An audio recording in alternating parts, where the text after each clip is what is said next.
მოგესალმებით ბატონებო, ჩვენ სტუმრებს მივესალმებით საქართველოს პარლამენტში.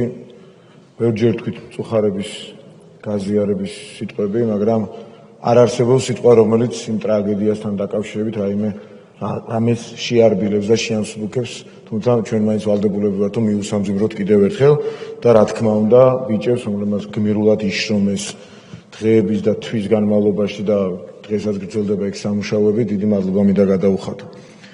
სანამ უშუალოდ იმ საკითხს შევეხები, რასაც ასე სპეკულაციურად იყენებენ და ტრაგედიით მოსარგებლეები ამას აკეთებენ სამწუხაროდ ამის ძალაც აღმოაჩნდათ, უნდა ვთქვა, რომ მართლაც პარადოქსების ქვეყანად ვრჩებით ერთი მიმართულებით, რასაც ჩვენი ოპოზიცია კადრულობს.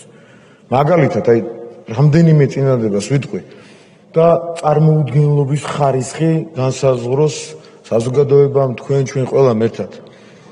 პირველი, ადამიანების სიცოცხლე თქვენს მთავრობას არაფრად მიაჩნიაო. განაცხადა ნაცმოძრაობის ფრაქციის ხელმძღვანელმა. პარადოქსი აღარ ქვია, რაღაცა არ მინდა ისეთი მძიმე შეფასებები გამოვიყენო. მაგალითად, ეს რომელი ლიგიდან არის, იცით? ხაზარაძეს რომ უთქვამს, გუშინ თავი დაანებეთ ადამიანების ჯიბეებში ხელის ფათურსო. მამუკა ხაზარაძე ამბობს. გარეთ რამდენიმე კაციანი აქცია ახლა. აი ახლა მიდის რამდენიმე კაციანი აქცია და მთავარი ლოზუნგი ამ აქციის არის არა რუსულ მთავრობას თუ რაღაცას ამბობენ. არა რუსეთის აგენტებსო. ესეთი ლოზუნგი აქვს. და ვინ ხელმძღვანელობს, ვინ იღებს მონაწილეობას იცით ამაში? ელენე ხოშტარია, ხელმძღვანელი ამის.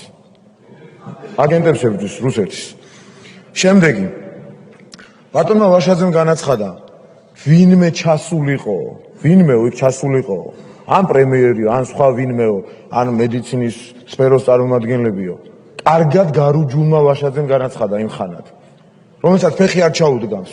და ამას კიდე დამატებით პარადოქსი ბოლო წუთებში დაემატა, ადგილიდან წამოიძახა თინა ბოკუჩავამ ვიყავითო, მაგრამ კამერების გარეშე, ნაცი კამერების გარეშე, რაჭაში. ესეც პარადოქსია, რაღაც უფრო უტრირებული ამის აღნიშნული არ ვიცი. ჯანმრთელობის პრობლემის გამო ადამიანები რომ დაგვიღუპნენ გულის შეტევით მაგალითად. ვაშაძემ თქვა რომ არასწორად რომ მიდიოდაო იქო სამუშაოები, აი სწორედ ამიტომ დაიღუპნენო. აი რა ქვია ეხლა ამას? დავარქვათ სახელი, რაც გაფიქრდებათ ის ქვია. უკაცრავად მე ვერ ვამბობ უზრდელობაა. მაგრამ იქ ქვია. შემდეგ დაამატა მისმა კოლეგამ უარესი ამაზრზენი მესიჯი. რომ იქ რომ სასწრაფო მდგარიყო, სასწრაფო იქ კი არ იდგა მხოლოდ 24 საათი საკუთარი თვალით რაც ვნახე და ისედაც რაც ვიცი. რიგ შემთხვევებში ვინც მოითხოვა ჭირისუფლების, დაზარალებული ოჯახების წევრების ჭიშკართან იდგა სასწრაფოები. მორიგეობდნენ 24 საათი. არ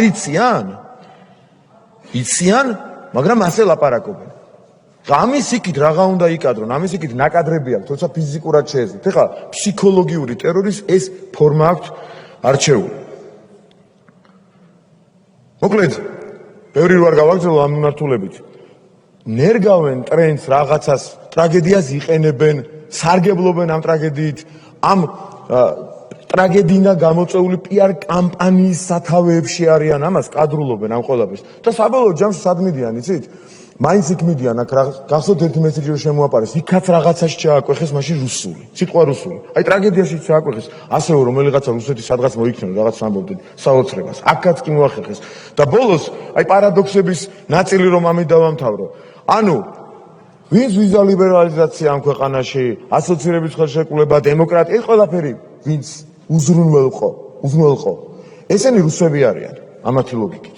წამება, გაუპატიურება, გადასკოჩილი ხალხის ბიზნესის რეკეტი, შეშინება ადამიანების ტელეფონებს რომ თიშავდნენ საკუთარ სახლში. ეს ყველაფერი არის დემოკრატია და დასავლური. აი ამ ტრენდს ნერგავენ და ამას აჯერებენ და სამწუხაროდ რაღაც ნაწილი მცირე გასაგებია ძალიან, მაგრამ იჯერებს ამ ყველაფერს.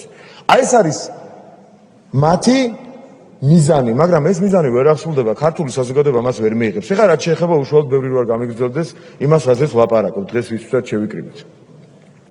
რეალურად, მოდი არ მოვწყდეთ ამ რეალობას. ორი მთავარი კითხვაა. პირველი კითხვა. შეიძლებოდა თუ არა თავად ამ სტიქიის თავიდან აცილება და მისი წინასწარი პროგნოზირება. 65 ჰექტარი ყინული და თოვლი რომ მოწყდება აუცილებლად ამ დროს ერთი ვინმე დამისახელოს წინასწარ პროგნოზი რომ დაიდო ამასთან დაკავშირებით სოფლიოში რომ ეხლა ეს ნაწილი მყინვარის მოწყდება და მოხდება ესა და ეს და ამ დროს და წინასწარი გაფრთხილების სისტემაზე რომ ლაპარაკობენ იცით რაშია საქმე სინამდვილეში ეს უნდა იცოდეს საქართველოს ყველა მოქალაქემ რაც დახვდათ ნაცებიზო ჯერ რა უნდა დახვედროდათ რას გავდა ქვეყანა ხო რაც დახვდათ ისიც მოშალეს მაგალითად ზუსტად ვიცი აგერ ჩვენი კოლეგებისგან მაიასთან ხშირად მილაპარაკია ბატონი საგარეიშვილი დღე და ღამე ამაზე ლაპარაკობს რაც დახვდათ წარმოიდგინეთ გია მიყვება ხოლმე ამბებს ამასთან დაკავშირებით და მაიაბითაც განვიცი რაც დახვდათ ისიც გაანადგურეს აი რა უნდა დახვედროდა 2003-ში ხო ისიც გააქრეს თბილისში მაგალითად რამდენიმე სადგური იყო და დატოვეს ერთი რაღაცა ტომეტყობა ვერ მოასწრეს იმის განადგურება ეხლა არის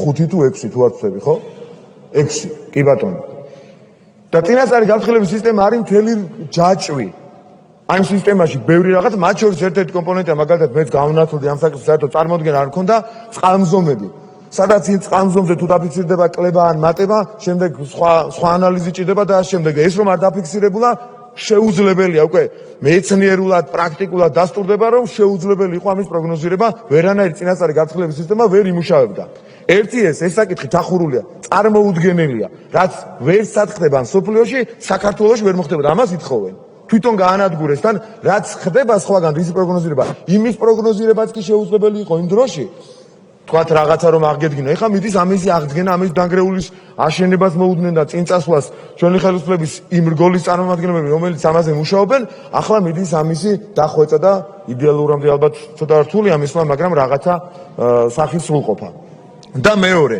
შეიძლებოდა თუ არა რომელიმე ადამიანის გადარჩენა ყველაზე ამაზრზენად ამ ნაწილში იქცევია მიმძიმს ძალიან გამენჭირდა რამდენიმეჯერ ამის თქმა მაგრამ რადგან ბატონმა ვახტანგმა თვითონ თქვა დღეს ეს უფრო თამამად შეგვიძლია თქვა დიდი ბოდიში მინდა მოვიხადო ყველა ჭირისუფლის წინაშე ამის მოსმენას არ ვიცი გვაიძულებენ თორე არც უნდა ვილაპარაკოთ ალბათ ამას იციან ამ საძაგლობას რო არ აკეთებდნენ არ უნდა თქვა ეს ადამიანმა მაგრამ გვიწევს ბოდიში კიდევ ერთხელ ყველასთან ნაწილ რომ ადამიანები ამოგაქვთ რო ამოვიყვანეთ და ამოყავდათ მაშველებს და დიდი ბოდიში კიდევ ერთხელ და აგერ არის ადამიანი რომელიც ამას ყოველდღე უყურებდა და რა ფსიქიკა უძლებს ამას წარმოუდგენელი ამბავია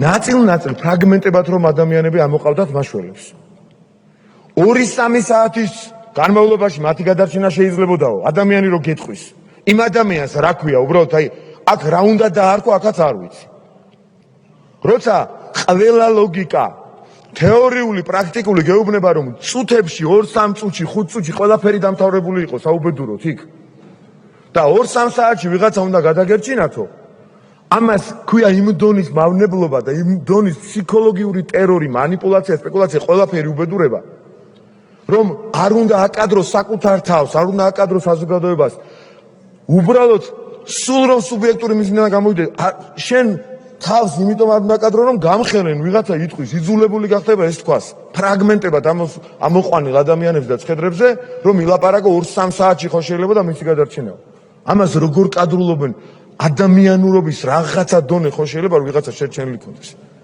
მაგრამ არა არც ესა აქვთ ამიტომ არის რაღაცას იტყვიან და ყოფნით მე თავხედობა რომ ეს ვიღაცას ხო ჯერა და იმ ვიღაცაზე მუშაობენ იმ ვიღაცას კიდე აჭერენ ჭვინში წიხლს სანამ შეეძლოთ აჭერდნენ სხეულზე მორალზე ღირსებაზე და დღეს ჭვინში ეს დარჩათ და იქ აჭერენ წიხლს წარმოუდგენელი ამბავია და კიდევ ერთხელ მართლაც მე იქ ბიჭები ვნახე როცა ჩავედი არც ერთი ადამიანი მართლა არ ჩასულა თორემ რა კამერას არ მოშორდებოდნენ ყველა მხრიდან არც ერთი არ ჩასულა მასშტაბი უნდა ნახოთ იქ ვინც არ არის ამყოფი საზოგადოების წევრებს მიმართავ იქ რომ ნახავთ რა მასშტაბი რა ხდება რომ დახედავ სიტუაციას იქ სხვანაირი აღქმა და იქ რა ხდებოდა საკუთარი თვალსაჩინოსაც ნახავ კიდევ ერთხელ შეუძლებელია რომ მაშველებს პოლიციელებს თავდაცვის სამინისტროს წარმომადგენლებს მადლობა არ გადაუხადო ძალიან გულწრფელი და დიდი ბოდიში უნდა დავამატო ერთი ამბავი ერთ-ერთი ქალბატონი ჩვენი ოპონენტებიდან ბატონ ვახტანგს მინდა ბოდიში მოუხადო ამის თქმა რომ მიწევს მაგრამ ალბათ ესეც უნდა ითქვას ლაპარაკობდა იქო პირადი თემები ვაგდებით. ადამიანი, მინისტრია, პრემიერია, პარლამენტარია, საჯარო მოხელე თუ ვინც უნდა იყოს, ადამიანია და ოჯახები გვყავს, ხო? და მომაკვდა მამას თავზე ადგახარ და აქედან ეს პირადი რაღაცეებიო გელაპარაკებიან. და გარდაიცვალა ეს ადამიანი მე რამდენიმე დღეში. ეს არ იცის ეხლა ბევრმა, ხო? ჩვენ ვიცით, მიუნსამძივრეთ ხო გასაგებია, მაგრამ და ამაზე ეს რო იციან, მაინც პირად რაღაცებზე რო ლაპარაკობენ. რაღაცა მორალი ხო არის? არა, ამასაც არაფრად დაგიდევენ, ამაზეც ისე ხელაღებით ლაპარაკობენ. სად იყავითო, რატო არ იყავითო პირადი თემები ეგ? წარმოუდგენელი ამბავია, ხო, დიდი ბოდიში ამასთან დაკავშირებით ასე რომ მიწევს ლაპარაკი და მინდა მადლობა გადაუხადო თელ შემადგენლობას, რომლებიც იქ, რა ვიცი, გმირულად მართლა თავს წირავდნენ, იქ ისეთ ადგილებში გადიოდნენ, ისეთ რაღაცებს აკეთებდნენ. წარმოუდგენელ გმირობას ჩადიოდნენ თელ შემადგენლობას, თავდაცვის სამინისტროს, ექიმებს, ყველას. განსაკუთრებული მადლობა ბატონ თემურს ღებრიშვილს არ შეიძლება ამის არ თქმა. იმიტომ რომ იქ ხედავდით არ ვიცი რამდენი საათი და ეძინა თუ არა ამ ადამიანს საერთოდ იმ დღეების განმავლობაში. კოჩაინუქიძეს ძალიან დიდი მადლობა იქ დღე დაღამე იქ გმირული შრომისთვის ყველა დეტალს აკვირდებოდა და ყველა დეტალს აქცევდა ყურადღებას ადგილობრივ მუნიციპალიტეტს, რწმუნებულს, მის სამსახურს და ღმერთმა არ დაგვაჭიროს არასდროს. სახელმწიფომ ყველაფერი უნდა გააკეთოს, მაგრამ ხდება ესეთ ტრაგედიები, რასაც ვერაფერი ვერ უდგება წინ და ამაზე არავინ უნდა ააგოს ბინძური სპეკულაციები. დიდი